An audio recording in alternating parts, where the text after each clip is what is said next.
Áno. El komandante, nemáte tu tohoto, jak sa volá? Čas, poprosím.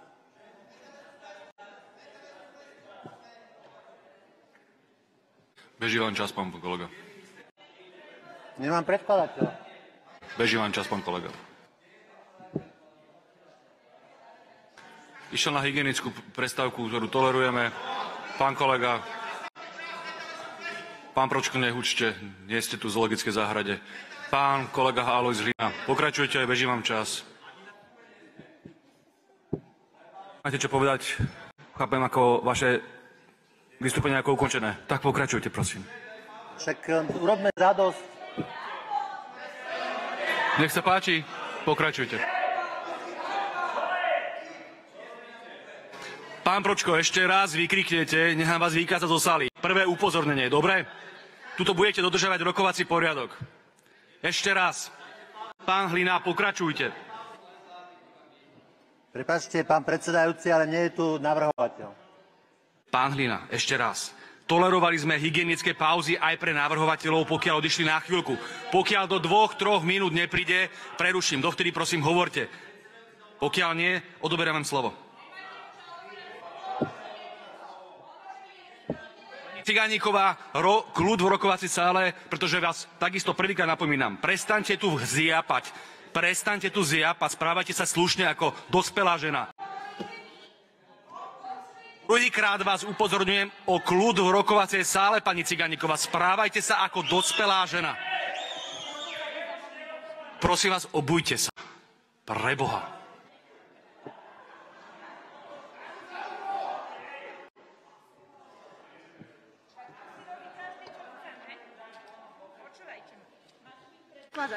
Pani Cigániková, obujte sa, nemôžem to cítiť. Zákona, tu má byť predkladateľ. Nemôžem cítiť, obujte sa, prosím vás. Čo si myslíš, že si na Kube, alebo čo? Ježišmaria Matovič. Matovič, preboha. Čo si myslíš, že si na Kube? Preboha, zbláznili ste sa, človeče. Si na Kube?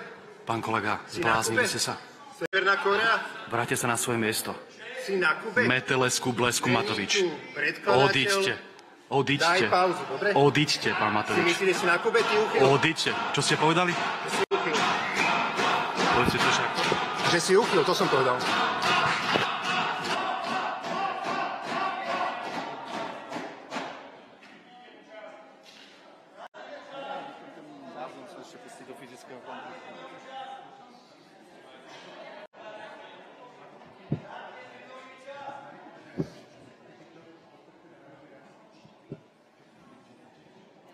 Pán predsedajúci, naozaj vás prosím, mám pocit, že už aj tie 2 minúty, čo ste spomínali, ubehli. Predkladateľ tu stále nie je. Tak ja sa domáham môjho času, ja som tu bol... Prosím? No?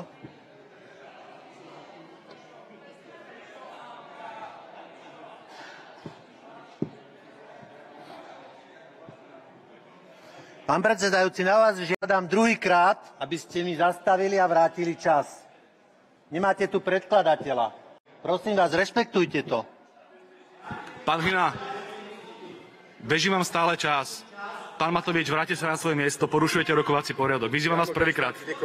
Nie, nemôžete obťažovať predsedajúceho. Nemôžete stať kdekoľvek. Nemôžete stať kdekoľvek. Nie.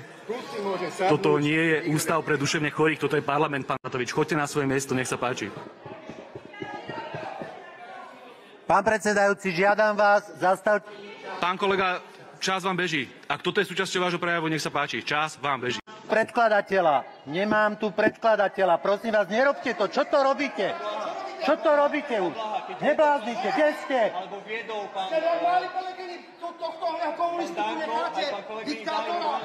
Nebláznite. Už ste to mohli mať za sebou.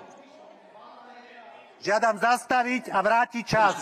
Žiadam zastaviť a vrátiť čas. Pane kolegyne a páni poslanci, poprosím vás o kľud v rokovacej sále.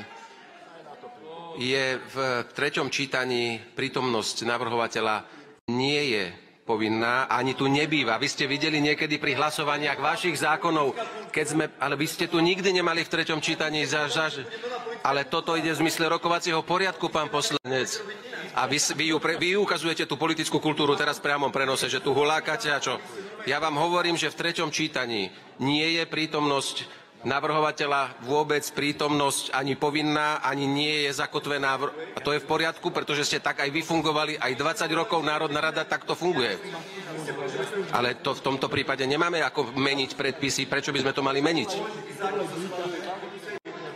Nie je povinnosťou navrhovateľa tu byť. Nevykladajte si rokovací poriadok po svojom, kolegyne, kolegovia.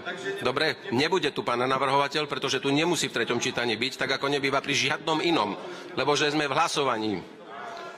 Takže to prosím, rešpektujte. A vy, kolegovia, kolegyne, kľud. Pán poslanec, nechajte prejsť pána poslanca. Pán poslanec Matovič, nechajte prejsť pána Mažguta popri vás. Nech prejde, prosím, veď sa... No.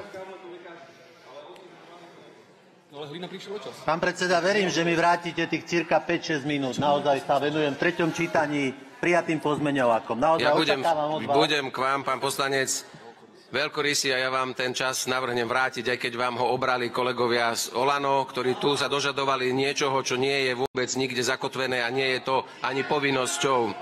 Takže poprosím, aby pánovi Hlinovi pridajte tam čas. Koľko ste chceli, pán poslanec?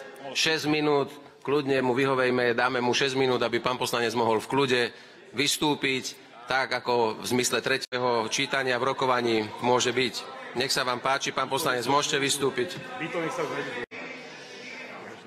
A poprosím pani poslankyňa, keby ste tu bosa nebehali, ale normálne obutá pani poslankyňa Cigániková.